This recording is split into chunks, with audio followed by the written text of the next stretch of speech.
नमस्कार, मैं रंजन सिंह और आप देख रहे हैं नॉर्थ ईस्ट आवाज टाइम टू टाइम। 19 बांग्लादेशियों को पुनः बांग्लादेश भेजा गया। करीमगंज के सुतारकांदी सीमांत इलाके के द्वारा उन बांग्लादेशियों को पुनः बांग्लादेश भेजा गया, जिनमें 14 पुरुष और 5 महिलाएं शामिल थे। प्राप्त खबर के अनुसार कुकराझार, धेमाजी, सोनितपुर, सिलचर, करीमगंज आदि शहरों में अवैध रूप से घुसे थे ये बांग्लादेशी, जिसे असम पुलिस हिरासत में लेते हुए उन्हें पुनः बांग्लादेश भेजा। आइए देखते हैं सिलचर से हमारे संवाददाता बापी आचार्य का ये रिपोर्ट। 19গৰাকী বাংলাদেশীক প্ৰত্যাৱৰ্তন ডিপুটেশ্যন কৰি আছোঁ। সিহঁতক 10টা ডিষ্ট্ৰিক্টে আমাৰ অসমৰ বেলেগ বেলেগ সময়ত ভাৰতত ইলিগেলি প্ৰৱেশ কৰাৰ কাৰণে ধৰিছিল, আটক কৰিছিল আৰু যাৱতীয় জুডিচিয়েল প্ৰচেছ হোৱাৰ পিছত সিহঁতৰ শাস্তিৰ ম্যাদ উকলাৰ পিছত আমি বাংলাদেশ চৰকাৰৰ লগত আমাৰ ভাৰত চৰকাৰৰ থ্ৰুদি আমি যাৱতীয় অফিচিয়েল কাম কাজ সম্পন্ন কৰাৰ পিছত সিহঁতৰ কাৰণে আমি এছিষ্টেণ্ট হাই কমিশ্যনাৰ বাংলাদেশৰ গুৱাহাটীত থকা অফিচৰ পৰা ট্ৰেভেল পাৰ্মিট পাইছোঁ আৰু সেই ট্ৰেভেল পাৰ্মিটৰ জৰিয়তে আমি বাংলাদেশ অথৰিটিৰ লগত যোগাযোগ কৰি BSFৰ যোগেদি আজি সুতাৰকান্দি ICPA দি আমি সিহঁতক মানে প্ৰত্যাৱৰ্তন কৰিব ওলাইছোঁ। কোন কোন সীমান্তদি তেওঁলোক প্ৰৱেশ কৰিছিল? এইটো মানে ইলিগেলি প্ৰৱেশ কৰিছিল 2-3 বছৰৰ মূৰত বেলেগ বেলেগ সময়ত।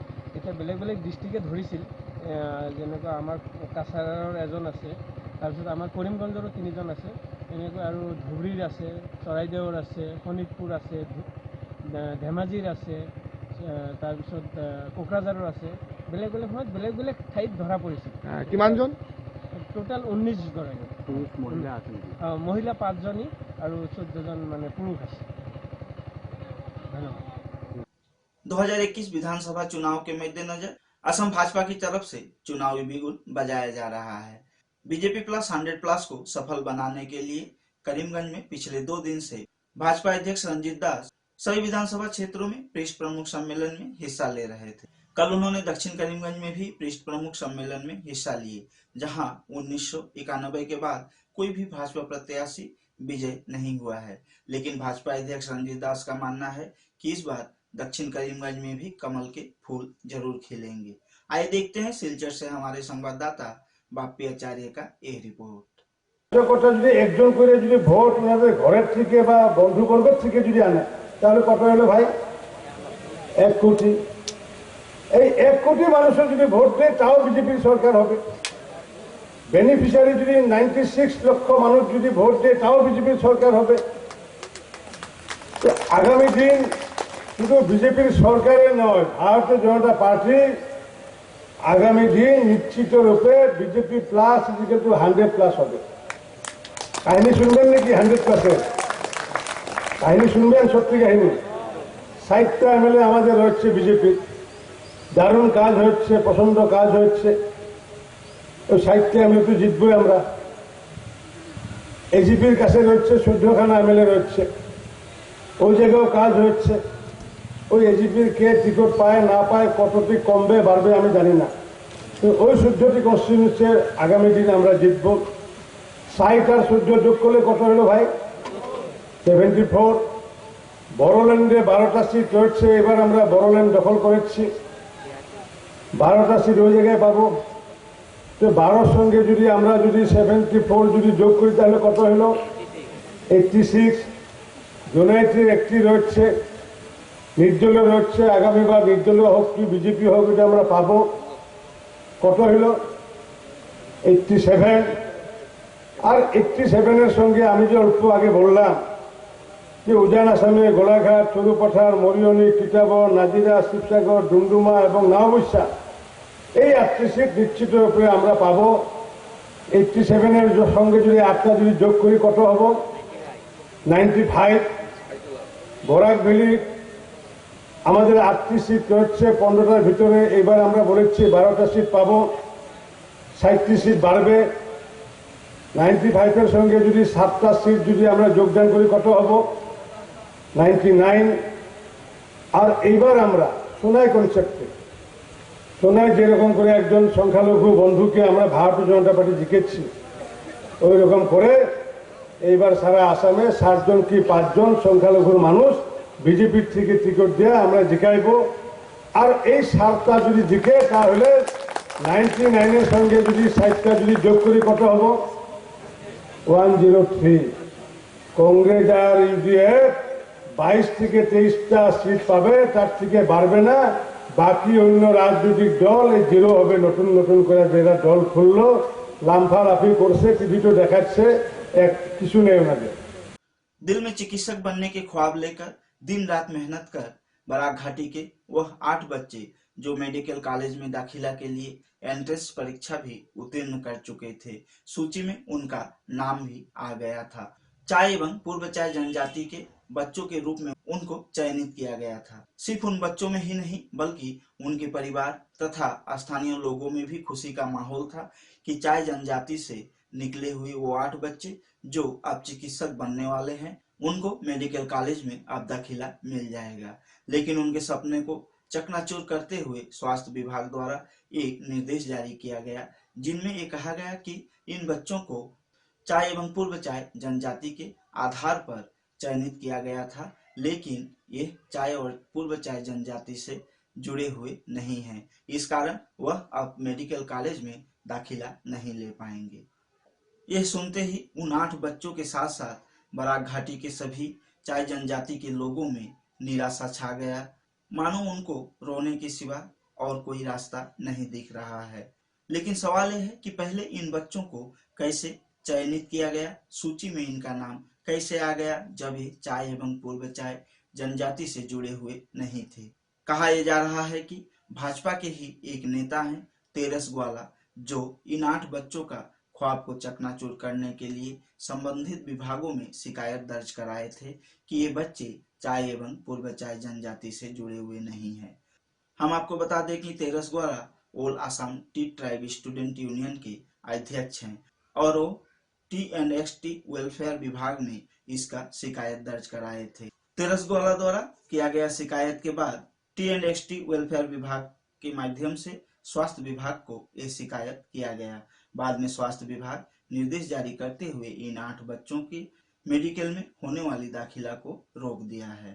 असम प्रदेश भाजपा अध्यक्ष इन दिनों बराक घाटी दौरे पर हैं। कल जब उनसे हमारे संवाददाता मनोज महंती ने यह सवाल किया कि उन 8 बच्चों को किस आधार पर मेडिकल में दाखिला से रोका गया है, उन बच्चों को क्यों डिप्राइव्ड किया जा रहा है, तो वह इस विषय को लेकर कांग्रेस को जिम्मेदार ठहराते हुए अपना पल्ला झाड़ते हुए नजर आए। आइए पहले सुन लेते हैं कि हमारे संवाददाता जब मनोज महंती रंजीत दास से यह सवाल पूछे तो उनका जवाब क्या था। बराक घाटी के चाय बागान के 8 लड़कों को मेडिकल कॉलेज में भर्ती के लिए सिलेक्शन हुआ था टी गार्डन कोटे से, लेकिन फिलहाल सरकार ने उनको कैंसिल कर दिया है। आप लोगों के विधायक तेरस ग्वाला जी जो हैं उनके कंप्लेंट की भित्ति पर। कंप्लेन नहीं है, एक्चुअली बात है सर, क्या, इसका कॉपी मेरे पास है। हम सुनिए, वो कंप्लेन क्या दूसरा बात है, वो भी चाय बागान का आदमी है, लेकिन कंप्लेन करने का बात क्या है, जो कांग्रेस का टाइम में चाय बागान का लगभग 38 कम्युनिटी को रिकॉग्नाइज किया है आसाम असेंबली पर, लेकिन हमारा आसाम में अभी लगभग 100 से ज़्यादा है चाय बागान का, 108 है। इसीलिए वो जो 38 जो है 38 है recognize by the Assam government, बाकी जो है अभी तक रिकॉग्नाइज नहीं हुआ। जब तक चाय बागान का जब तक हम लोग ST स्टेटस का काम नहीं होगा तब तक ये प्रॉब्लम रहेगा।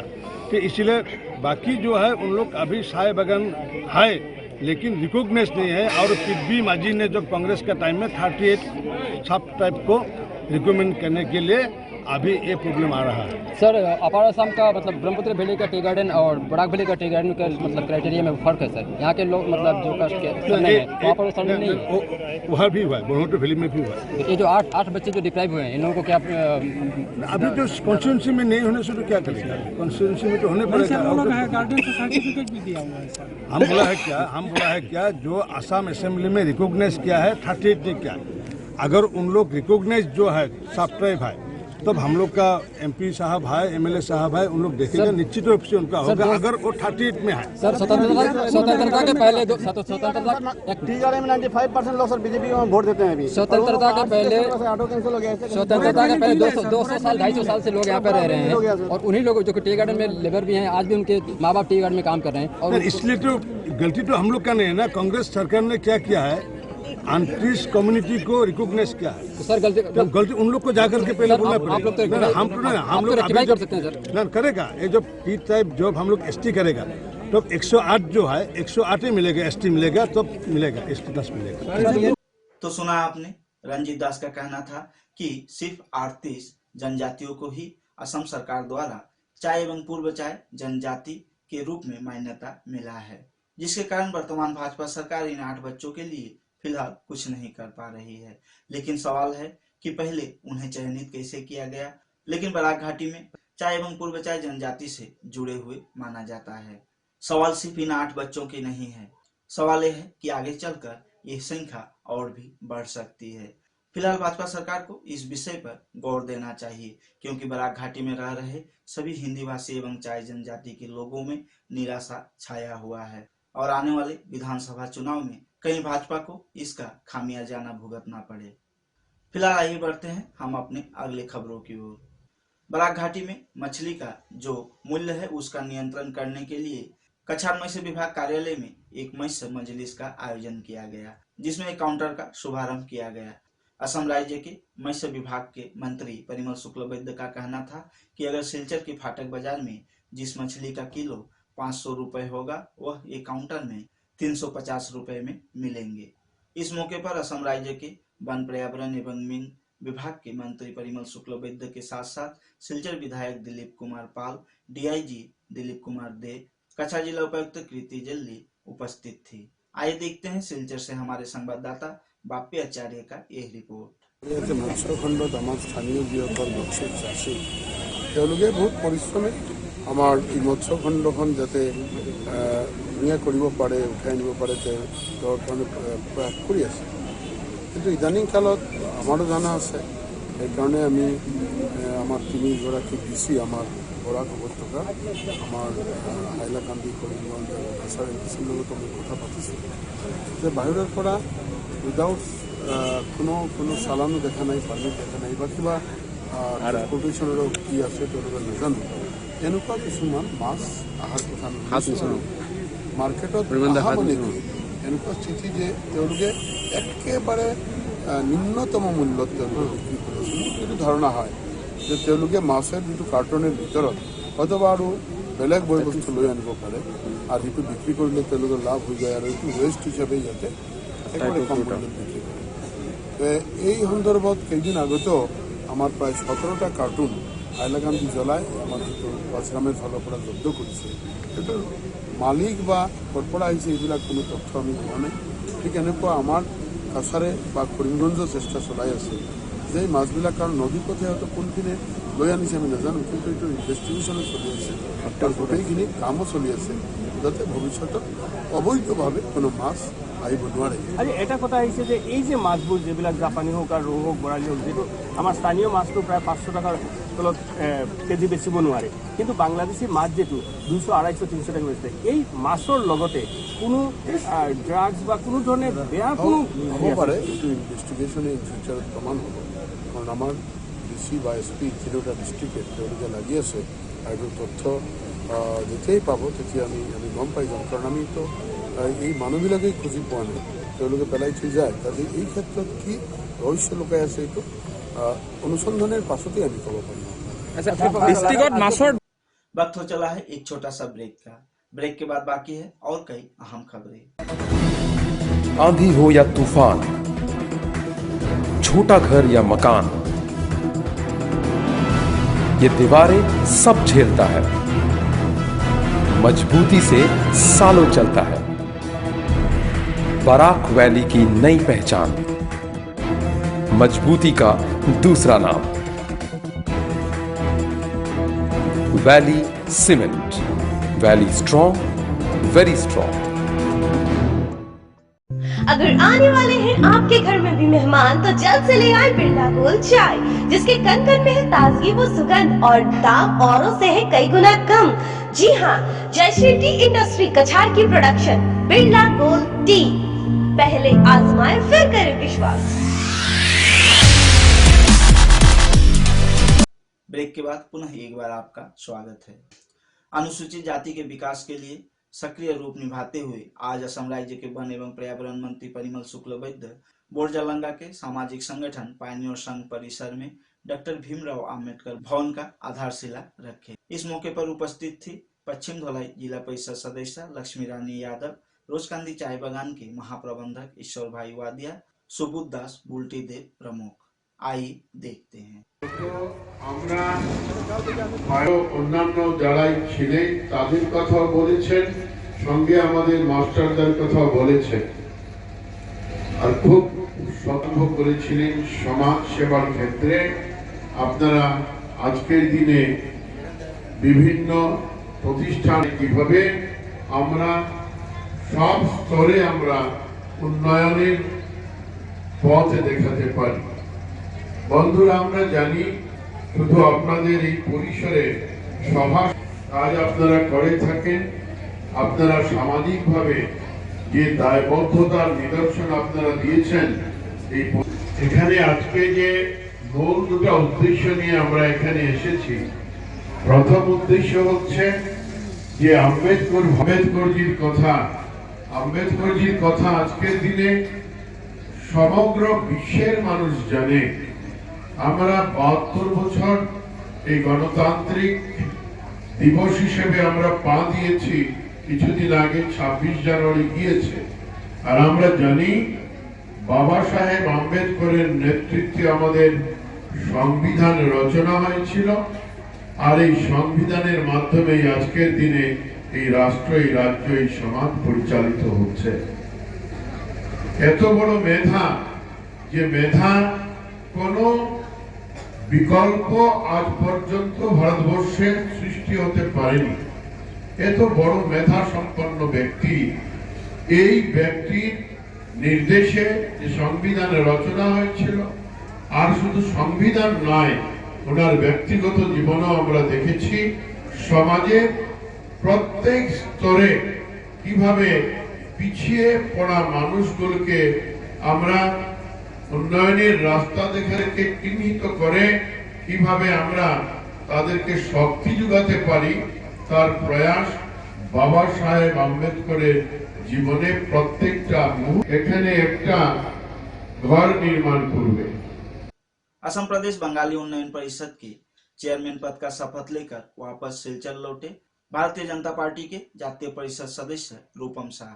आज कछाड़ भाजपा कार्यालय में उनका भव्य रूप से स्वागत किया गया।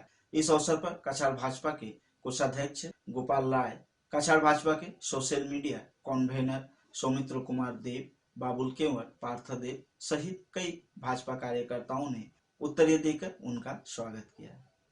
बराक घाटी के 59 बच्चों के मेडिकल दाखिला को स्वास्थ्य विभाग ने रोक दिया है और असम प्रदेश भाजपा अध्यक्ष का कहना है कि इसके लिए जिम्मेदार कांग्रेस है। इस बात को लेकर आज असम प्रदेश कांग्रेस के सचिव संजीव राय ने रंजीत दास तथा चाय जनजाति के नेता तेरस ग्वाला के पास कई सवाल खड़े किए। आइए सुनते हैं। तेरस ग्वाला जी अपना राजनीतिक रोटी सेकने के लिए उन्होंने ये नहीं सोचा कि वो खुद चाय बागान से है और जिनके नाम के पीछे वो पड़े हैं वो भी चाय बागान से है। इन बच्चों का भविष्य आज क्वेश्चन मार्क बना हुआ है, प्रश्न चिन्ह बना हुआ है। और हालांकि अपना रोटी वो सेक चुके हैं तेरस ग्वाला जी, और उनके कहने पे ही असम सरकार ने कठोर निर्णय लिया है। ये बहुत दुख की बात है और बहुत निंदनीय बात है। मैं असम सरकार के पास गुजारिश करता हूं कि इलेक्शन मैनिफेस्टो में 2016 में आपने कहा था कि चाय श्रमिक के ऊपर आप बहुत गौर फरमाएंगे, और वर्तमान में असम भाजपा के अध्यक्ष रंजीत दास जी जोर शोर से कहते हैं कि कांग्रेस सरकार ने 38 वर्गों को इस तालिका में रखा था जो टीजीएल में आते हैं, और भाजपा सरकार कोशिश कर रही है कि 108 वर्गों को इस टीजीएल की कैटेगरी में लाएगी। लेकिन हैरत की बात है, 4.5 साल बीत गए, कांग्रेस सरकार ने 38 को लाया था, आज 38 से 40 नहीं हुआ, और ये कहते हैं कि 108 को लाएंगे। और कितना टोपी पहनाएंगे चाय श्रमिकों को रंजीत दास जी? अगर आपको लाना था तो पिछले 4.5 सालों में आपने क्यों 38 से 108 नहीं किया आपने? हालांकि आज आप फिर से दावा ठोक रहे हैं क्योंकि चुनाव सामने है। चाय श्रमिक के संतान चाय श्रमिक वर्ग अब मूर्ख नहीं है, बहुत शिक्षित है और चाय श्रमिक के लड़के IAS IPS क्वालिफाई कर रहे हैं। तो आप मत समझिए कि आपकी इस लॉलीपॉप से लोग बुद्धू बन जाएंगे।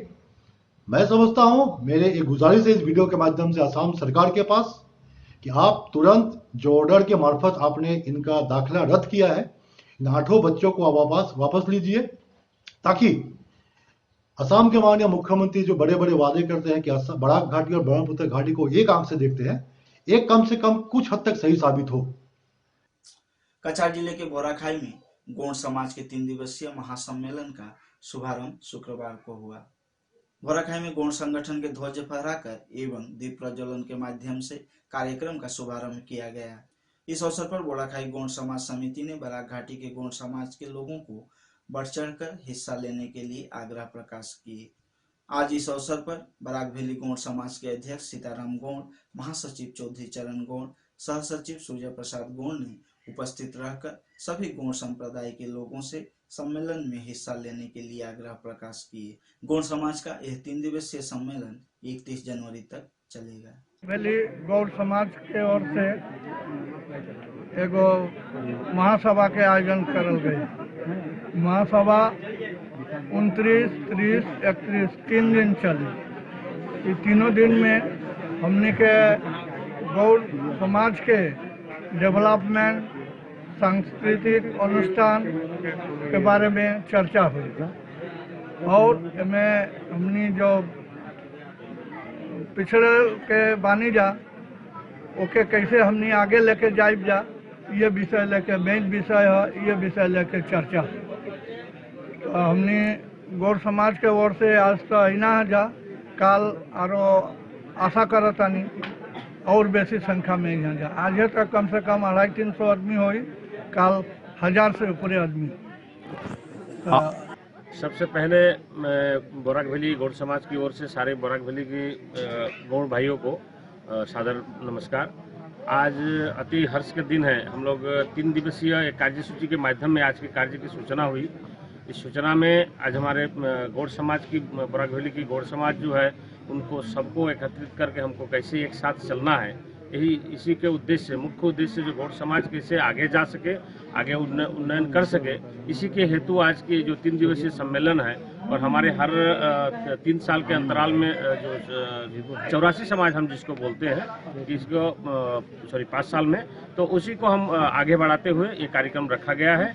तो 3 दिन की कार्यक्रम होगी। आज एक कार्यक्रम की सूचना हो गई और 29, 30 और 31 में होगी। मैं आप लोगों के माध्यम से मैं सारे बोराक वैली की गौड़ समाज के सभी भाइयों को मैं विनम्र अनुरोध करता हूं कि वो सभा में आए और इसमें आके अपना सहयोग दे। नमस्कार। और एक बात मैं जोड़ना चाहता हूं, समस्त बोराक वैली सिर्फ भाइयों नहीं, भाई बहनें माता है, सभी आए तो इसका शोभा और बढ़े। उन्नयन समिति ओर से मैं साधारण सह संपादक हूँ। आज व्यापी 3 दिन 29, 30, 31 हम सभी मिलकर आज हम लोग आयोजन किया है गौड़ समाज सम्मेलन के लिए। ये सिर्फ इसमें रखा गया है कि हमारे बोराक वैली गौड़ समाज पर जितने सभी लोग हैं, माताओं, बहनों तथा हमारे बुजुर्गों, हमारे नए युवक भाइयों, सभी को उन्नयन के वर्ग के लिए हम लोग आज सभा पर हम लोग चर्चा करते हैं। असम गांव रक्षी वाहिनी का 72वां स्थापना दिवस मनाते हुए आज कछार जिला गांव रक्षी वाहिनी का उप सलाहकार यानी डेप्यूटी एडवाइजर आशीष हल्दार सोनाई पुलिस चौकी में राष्ट्रीय ध्वज फहराकर यह दिवस पालन किए। सर्व हिंदुस्तानी परिषद एक अनोखे अंदाज में 72वां गणतंत्र दिवस पालन किए। इस अवसर पर असम समाज कल्याण विभाग के फर्स्ट सिल अंबारी स्थित बाल आश्रम के बच्चों में मिठाइयां बांटकर यह दिवस मनाया गया। इस अवसर पर स्थानीय सुपरिटेंडेंट के साथ साथ पूर्व डीजीपी मुकेश सहाय मुख्य अतिथि के रूप में उपस्थित थे। इनके अलावा दिलीप अग्रवाल, अंकुश अग्रवाल, कृष्णा पांडे, गौरव शर्मा, सुबुध गुप्ता, विशाल धनुक, राजीव प्रसाद, कौशल यादव एवं मुकेश पासवान उपस्थित थे। सर्व हिंदुस्तानी युवा परिषद के केंद्रीय अध्यक्ष शंकर सिंह ने सभी का आभार व्यक्त किए। नॉर्थ ईस्ट आवाज टाइम टू टाइम में आज के लिए फिलहाल इतना ही। कल कुछ नई खबरों के साथ आप लोगों के समक्ष उपस्थित रहूंगा। तब तक के लिए धन्यवाद। शुभ रात्रि।